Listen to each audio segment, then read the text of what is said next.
پطرس کا دوسرا عام خط، باب اول۔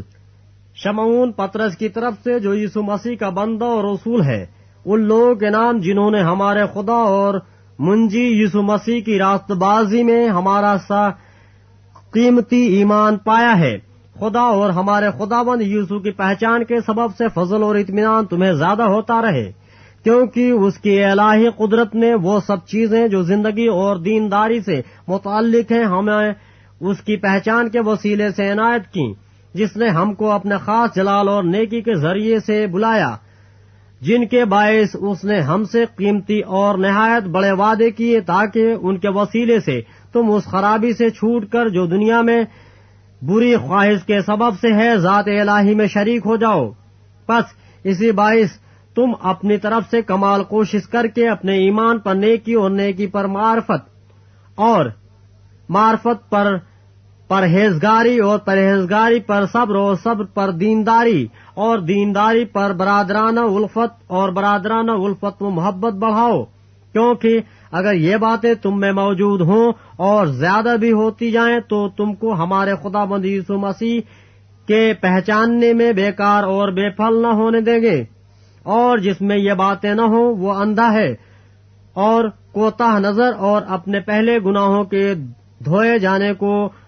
بھولے بیٹھا ہے۔ پس اے بھائیوں، اپنے بلاوے اور برگزیدگی کو ثابت کرنے کی زیادہ کوشش کرو، کیونکہ اگر ایسا کرو گے تو کبھی ٹھوکر نہ کھاؤ گے، بلکہ اس سے تم ہمارے خداوند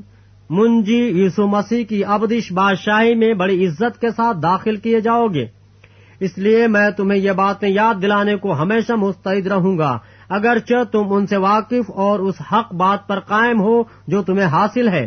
اور جب تک میں اس خیمہ میں ہوں تمہیں یاد دلا کر ابھارنا اپنے اوپر واجب سمجھتا ہوں،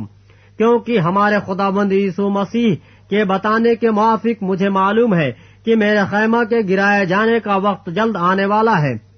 پس میں ایسی کوشش کروں گا کہ میرے انتقال کے بعد تم ان باتوں کو ہمیشہ یاد رکھ سکو، کیونکہ جب ہم نے تمہیں اپنے خداوند یسوع مسیح کی قدرت اور آمد سے واقف کیا تھا تو دغابازی کی گھڑی ہوئی کہانیوں کے پیروی نہیں کی تھی، بلکہ خود اس کی عظمت کو دیکھا تھا کہ اس نے خدا باپ سے اس وقت عزت اور جلال پایا جب اس افضل جلال میں سے اسے یہ آواز آئی کہ یہ میرا پیارا بیٹا ہے جس سے میں خوش ہوں۔ اور جب ہم اس کے ساتھ مقدس پہاڑ پر تھے تو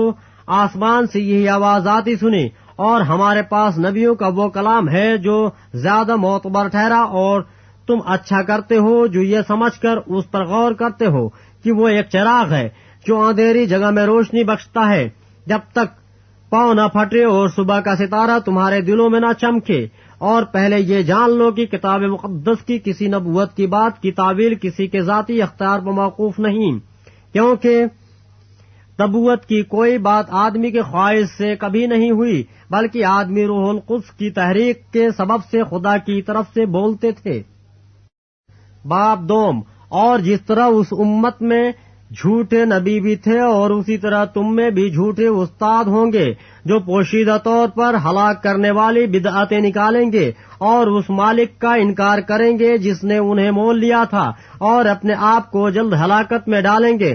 اور بہتیرے ان کی شہوت پرستی کی پیروی کریں گے، جن کے سبب سے رائے حق کی بدنامی ہوگی، اور وہ لالچ سے باتیں بنا کر تم کو اپنے نفع کا سبب ٹھہرائیں گے، اور جو قدیم سے ان کی سزا کا حکم ہو چکا ہے اس کے آنے میں کچھ دیر نہیں، اور ان کی ہلاکت سوتی نہیں، کیونکہ جب خدا نے گناہ کرنے والے فرشتوں کو نہ چھوڑا بلکہ جہنم میں بھیج کر تاریخ گاروں میں ڈال دیا تاکہ عدالت کے دن تک حراست میں رہیں،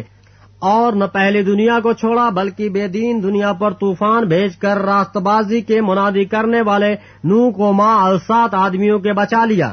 اور سدوم اور عمورہ کے شہروں کو خاک سیاہ کر دیا اور انہیں ہلاکت کی سزا دی، اور آئندہ زمانے کے بے دینوں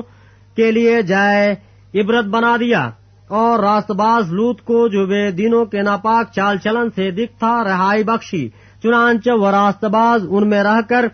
اور ان کے بے شرع کاموں کو دیکھ کر اور سن کر گویا ہر روز اپنے سچے دل کو شکنجے میں کھینچتا تھا۔ تو خداوند دینداروں کو آزمائش سے نکال لینا اور بدکاروں کو عدالت کے دن تک سزا میں رکھنا جانتا ہے، خصوصاً ان کو جو ناپاک خواہشوں سے جسم کی پیروی کرتے ہیں اور حکومت کو ناچیز جانتے ہیں۔ وہ گستاخ اور خودرائے ہیں اور عزت داروں پر لان تان کرنے سے نہیں ڈرتے، باوجود یہ کہ فرشتے جو طاقت اور قدرت میں ان سے بڑے ہیں خداوند کے سامنے ان پر لان تان کے ساتھ نالش نہیں کرتے۔ لیکن یہ لوگ بے عقل جانوروں کی مانند ہیں جو پکڑے جانے اور ہلاک ہونے کے لیے حیوان مطلق پیدا ہوئے ہیں۔ جن باتوں سے ناواقف ہیں ان کے بارے میں اوروں پر لان تان کرتے ہیں، اپنے خرابی میں خود خراب کیے جائیں گے۔ دوسروں کے برا کرنے کے لیے بدلے انہی کا برا ہوگا۔ ان کو دن دہاڑے عیاشی کرنے میں مزہ آتا ہے، یہ داغ اور عیب ہے۔ جب تمہارے ساتھ کھاتے پیتے ہیں تو اپنی طرف سے محبت کی اضافت کر کے عیش و عشرت کرتے ہیں۔ ان کی آنکھیں جن میں زناکار عورتیں بسی ہوئی ہیں گناہ سے رک نہیں سکتی، وہ بے قیام دلوں کو پھنساتے ہیں۔ ان کا دل لالچ کا مشتاق ہے، وہ لعنت کی اولاد ہیں، وہ سیدھی راہ چھوڑ کر گمراہ ہو گئے ہیں اور بعور کے بیٹے بلعام کی راہ پر ہو لیے ہیں، جس نے ناراستی کی مزدوری کو عزیز جانا، مگر اپنے قصور پر یہ ملامت اٹھائی کہ ایک بے زبان گدی نے آدمی کی طرح بول کر اس نبی کو دیوانگی سے باز رکھا۔ وہ اندھے کنویں ہیں اور ایسے کہر جسے آندھی اڑاتی ہے، ان کے لیے بے حد تاریکی دھری ہے۔ وہ گھمنڈ کی بیہودہ باتیں بک بک کر شہوت پرستی کے ذریعے سے ان لوگوں کو جسمانی خواہشوں میں پھنساتے ہیں جو گمراہوں میں سے نکل ہی رہے ہیں۔ وہ ان سے تو آزادی کا وعدہ کرتے ہیں اور آپ خرابی کے غلام بنے ہوئے ہیں، کیونکہ جو شخص جس سے مغلوب ہے وہ اس کا غلام ہے۔ اور جب وہ خداوند اور منجی یسوع مسیح کی پہچان کے وسیلے سے دنیا کی آلودگیوں سے چھوٹ کر پھر ان میں پھنسے اور ان سے مغلوب ہوئے تو ان کا پچھلا حال پہلے سے بھی بدتر ہوا، کیونکہ راست بازی کی راہ کا نہ جاننا ان کے لیے اس سے بہتر ہوتا کہ اسے جان کر اس پاک حکم سے پھر جاتے جو انہیں سونپا گیا تھا۔ ان پر یہ سچی مثل صادق آتی ہے کہ کتا اپنی قے کی طرف رجوع کرتا ہے اور نہلائی ہوئی سورنی دلدل میں لوٹنے کی طرف۔ باب 3۔ اے عزیزو، اب میں تمہیں یہ دوسرا خط لکھتا ہوں اور یاد دہانی کے طور پر دونوں خطوں سے تمہارے صاف دلوں کو ابھارتا ہوں کہ تم ان باتوں کو جو پاک نبیوں نے پیشتر کہیں اور خداوند اور منجی کے اس حکم کو یاد رکھو جو تمہارے رسولوں کی معرفت آیا تھا۔ اور یہ پہلے جان لو کہ آخر دنوں میں ایسے ہنسی ٹھٹھا کرنے والے آئیں گے جو اپنی خواہشوں کے موافق چلیں گے اور کہیں گے کہ اس کے آنے کا وعدہ کہاں گیا، کیونکہ جب سے باپ دادا سوئے ہیں اس وقت سے اب تک سب کچھ ویسا ہی ہے جیسا خلقت کے شروع سے تھا۔ وہ تو جان بوجھ کر یہ بھول گئے کہ خدا کے کلام کے ذریعے سے آسمان قدیم سے موجود ہیں اور زمین پانی میں سے بنی اور پانی میں قائم ہے۔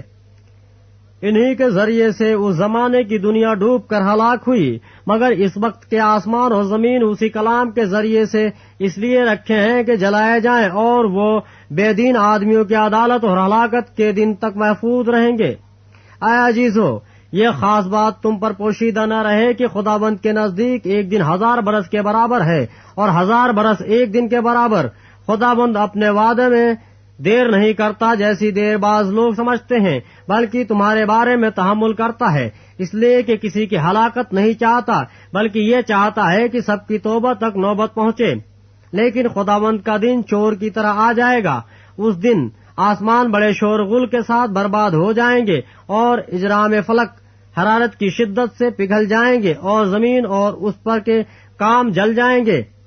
جب یہ سب چیزیں اس طرح پگھلنے والی ہیں تو تمہیں پاک چال چلن اور دینداری میں کیسا کچھ ہونا چاہیے اور خدا کے اس دن کے آنے کا کیسا کچھ منتظر و مشتاق رہنا چاہیے جس کے باعث آسمان آگ سے پگھل جائیں گے اور اجرام فلک حرارت کی شدت سے گل جائیں گے۔ لیکن اس کے وعدے کے موافق ہم نئے آسمان اور نئی زمین کا انتظار کرتے ہیں جن میں راست بازی بسی رہے گی۔ پس اے عزیزو، چونکہ تم ان باتوں کے منتظر ہو اس لیے اس کے سامنے اطمینان کی حالت میں بے داغ اور بے عیب نکلنے کی کوشش کرو اور ہمارے خداوند کے تحمل کو نجات سمجھو۔ چنانچہ ہمارے پیارے بھائی پولس نے بھی اس حکمت کے موافق جو اسے عنایت ہوئی تمہیں یہی لکھا ہے، اور اپنے سب خطوں میں ان باتوں کا ذکر کیا ہے، جن میں بعض باتیں ایسی ہیں جن کا سمجھنا مشکل ہے، اور جاہل اور بے قیام لوگ ان کے معنوں کو بھی اور صحیفوں کی طرح کھینچ تان کر اپنے لیے ہلاکت پیدا کرتے ہیں۔ بس اے عزیزو، چونکہ تم پہلے سے آگاہ ہو، اس لیے ہوشیار رہو، تاکہ بے دینوں کی گمراہی کی طرف کھینچ کر اپنی مضبوطی کو چھوڑ نہ دو، بلکہ ہمارے خداوند اور منجی یسوع مسیح کے فضل اور عرفان میں بڑھتے جاؤ۔ اسی کی تمجید اب بھی ہو اور ابد تک ہوتی رہے، آمین۔